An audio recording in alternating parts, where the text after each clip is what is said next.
Okay, I am re-recording this podcast after finding out much later that the previous recording had some sound problems. The previous podcast I saw that was abruptly stopped because somebody came into my apartment. So I'm going to continue the ocean story, and this is more about the so-called low frequency rectification. What does that mean? Ocean has a high heat capacity, very high density compared to the atmosphere, 1,000 times, and this means the weather forcing from the atmosphere. Winds in the atmosphere can switch rapidly the directions, magnitudes, spatial extent, etc., etc., etc., and the ocean cannot respond as quickly, so it ends up integrating atmospheric forcing, which was the classic theory by Hasselmann, which said that even though the atmosphere does not have any low frequency variability in it, especially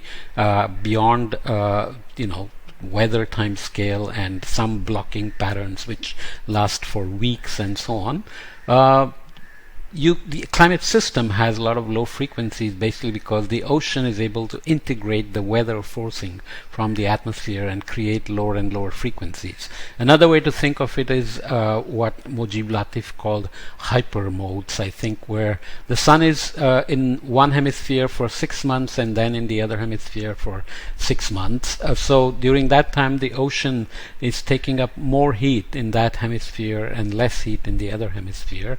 Then that heat can be released on all sorts of slow time scales, which is also related to, of course, the thermohaline circulation. So you can create all kinds of very low frequencies in the ocean despite the atmospheric time scales being very rapid. This is what we call low frequency rectification. Okay. To give it much more of a realistic example, we return to this figure, which is looking at time going up from 96 to 98. Many of you know that 97, 98 was probably the largest, strongest El Nino of the 20th century. And what we are looking at here are the zonal wind anomalies along the equator. So we are looking at these positive values here, which are called westerly wind bursts. So wind is from the west to east, positive wind anomalies, and they have magnitudes. When they have magnitudes of greater than about 7.5 meter per second or so, and a certain spatial extent, and they last for several days, they can have enough of a forcing on the ocean that you generate waves. And we will talk about this more in the El Nino context, which you can look up in my other podcasts. But you can see here this pattern that the westerly wind bursts are starting here in late 96, early 97, and they seem to extend in their spatial extent and duration and the eastward migration, and you can see the impact here on sea surface temperature anomalies. So the warm anomalies seem to kind of propagate eastward, but then you have this nice warming happening here, of course, in December, January, February, when the El Niños typically peak. So the scale of the forcing can generate what are called Kelvin waves, which we will look at later on, and they propagate eastward. And a westerly wind burst, if you imagine ocean forcing by the westerly wind burst, the eastward winds will be pushed towards the equator in the northern hemisphere, towards the equator in the southern hemisphere, so they converge on the equator, and the waveform that propagates ahead is also what is called a downwelling Kelvin wave. So it pushes the thermocline down, reduces the upwelling, warms the sea surface temperatures, and the convection front is moving along with it. So the westerly wind bursts, which are basically weather's time scale processes, begin to then get larger as the warm pool and the warm waters expand eastward, as you can see the anomalies here, and that extends their fetch and duration, and they are called multiplicative noise because now instead of just being noise, they are part of the system, part of the signal, so they're called multiplicative noise. Okay, so that's a good example of low frequency frequency rectification. These also end up modifying the amount of chlorophyll that can be blooming because of these kind of low frequency changes. So for example, the warming will come with reduced upwelling and reduced chlorophyll amounts, and of course it will also affect the PCO2 and the CO2 gases. Okay, so here is another example, zonal current illustrating the subsurface westward jet sandwiched between a frictional surface. So we are looking at depth versus a meridional section going from about 4.5 degrees south to 4 north. So this is at 156 east, which is way in the western Pacific warm pool. So we are going looking at these currents meridionally. So the currents are zonal currents. So you can see that there are eastward and westward currents stacked together like a sandwich. So the equatorial undercurrent, which is the positive current, is down here at 200 meters, and above that, at near the surface, you have easterly winds around the eastward currents near the surface, but below that you have westward currents, so negative currents. Then you have eastward equatorial undercurrent, and then again westward currents. So you have these positive negative stacking up. These are of course from acoustic Doppler current profiler at 156 east over December 8 to 11 1992, and this is the this is only data obtained while the ship was on station, for which these maps are made. Okay, here is a good example. The top one shows anomalous depth of the 20 degree C isotherm along the equator. So now we are looking at the impact of these westerly wind bursts with depth on the ocean, so we can see the waves. Dark shading indicates deep anomalies with a contour interval of 10 meter. Interseasonal Kelvin waves are evident as tilted bands, especially during September 1991 to February 1992. And in the bottom we are looking at the temperature response at 140 west on the equator. Dark shading indicates higher temperatures with a contour interval of 2 degrees centigrade.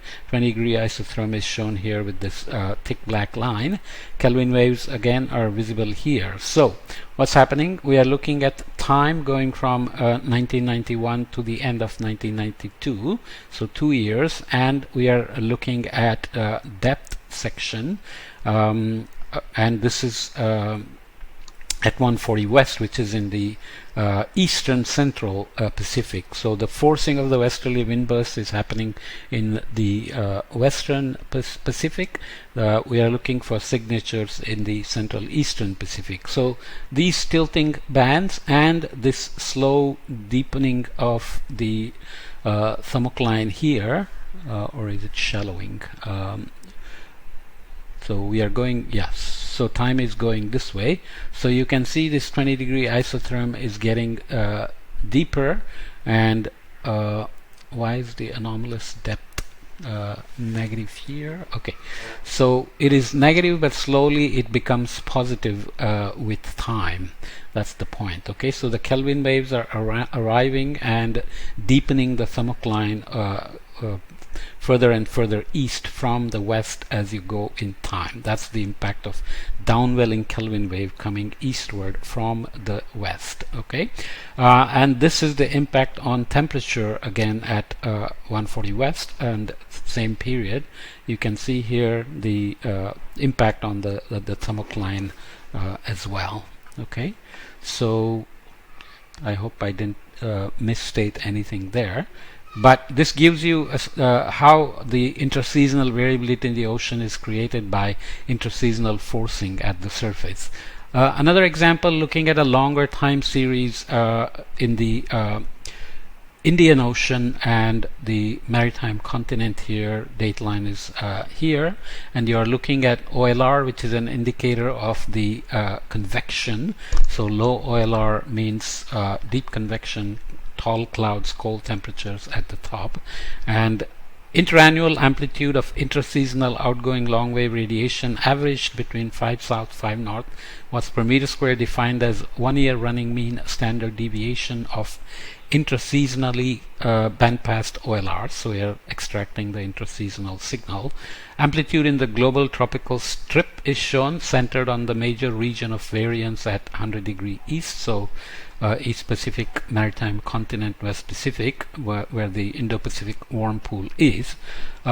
Broken at the South American coast at 80 west here. So we are going from the Western Indian Ocean through the Indo-Pacific to the east coast of the Pacific. Okay. In the right, we are showing time series of OLR amplitude averaged over the Western Pacific, where the convection is, compared with the SOI, the Southern Oscillation Index, which is the difference between pressure at Darwin minus Tahiti. So make sure I got that right by looking at Darwin is warm, so low pressure. Tahiti is cold, so high pressure. So the difference, anomaly of the difference, shows the El Nino and the east-west migration of the convection as well. So again, you see the clear signature between convection anomalies as seen in OLR and the OLR shown here as well in the West Pacific. So you can think of that as the front between the cold tongue and the warm pool sloshing back and forth, and how that is highly correlated with the Southern Oscillation Index. And of course it has an intraseasonal component, even though the main time scale here is obviously the interannual time scale. So the good example of low frequency rectification here is again that the convection has many time scales, but the ocean integrates and produces this low frequency time scale. Quickly, another example looking at OLR at 165 east, zonal winds at the same place, 20 degree isotherm depth to the east, and zonal currents to the east. So this is at 120 meters, and you can see the variance preserving spectra of OLR, zonal winds. So you can see the differences in frequencies of various forcings. So you have cycles per day of high frequency, annual time scale, and lower frequencies here. So you can see the periods in days. Am I going the wrong way here? Yeah. So cycles per day are more here and fewer here. So you have weather time scale going into intraseasonal time scale, annual time scales, and low frequencies like El Nino time scale. So the signatures in the zonal currents at 165 east are also seen, but you can see the difference. OLR has much higher energy here than the zonal currents in general. Zonal currents have higher energy here, for example, and down here at El Nino time scales. And the 20 degree isotherm basically shows no energy here, but shows some energy at the intraseasonal time scale, and of course a strong signal at the annual time scale, and then tapers off. Okay, this is just comparing the Indian, Pacific, and Atlantic Oceans in terms of their vertical structures. Pacific, we know that trade winds and upwelling here lift the thermocline, bring the cold waters closer to the surface. Cold waters are pushed eastward, they accumulate heat. West Pacific warm pool and Indian warm pool that are kind of connected with the maritime continent in the middle. Atlantic has similar structure because of the trade winds, but it has a smaller zonal extent, of course. So the entire processes are much faster in terms of wave propagations, currents, etc., and even the El Nino of the Atlantic. Whereas the Indian Ocean has got basically a flat thermocline with warm waters here and colder waters here. If anything, the thermocline slope is from the west to the east as opposed to the east to the west here. Okay, that makes a difference, of course, in terms of the responses. For example, the seasonal cycle of Indian Ocean surface currents have a rapid response because in the tropics, the small scale here with the waves running back and forth respond quickly to the intraseasonal forcing. The main feature here, of course, is the changing wind directions. So the month of February would have northeast monsoon. So the ocean response is to extract the zonal currents out of it, which are very strong here going westward, whereas they completely reverse direction when we get what is called a vortice jet in May, and August you are getting the southwesterly winds getting set up, and the equatorial winds are not that strong. So you can see the equatorial currents are much weaker than here, and in November you get again northeasterly winds. You get another vortice jet, a very strong eastward jet on the equator. So these are well-known features and have all kinds of impacts on zonal currents influencing the mixed layer depth, the heat content buildup, and of course the Indian Ocean dipole happens in September, October, November as well. But here we are talking about intra-seasonal time scales. Finally, this is the root mean square of bandpass 35 to 85 day half-power sea level from Topex Poseidon, and shows clearly that the ocean has lots of energy at intraseasonal time square. The question, of course, is, can the ocean create its own intraseasonal timescales, or is it always getting it from the atmospheric forcing? Clearly, here the instabilities in the western boundary currents like the Gulf Stream and the Kuroshio, and the fronts between the trade wind zone and the transition to the westerly winds, the Somali current region here, the interactions between the waves here and the Indonesian through flow, and all kinds of eddy activity here, and the tropical instability waves here, and the impact of the intertropical convergence zone here, western boundary currents here, etc. are projecting energy onto eddy kinetic energy at, let's say you have available potential energy in terms of horizontal shear or vertical shear, which tends to project onto intraseasonal time scales as well.